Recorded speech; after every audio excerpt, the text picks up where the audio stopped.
Impress your taste buds with this delicious appetizer, pan-fried zucchini with a rich tahini yogurt sauce.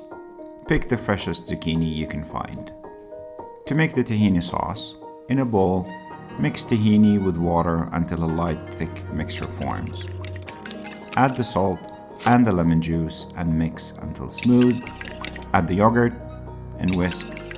And finally, the garlic. Mix until well combined.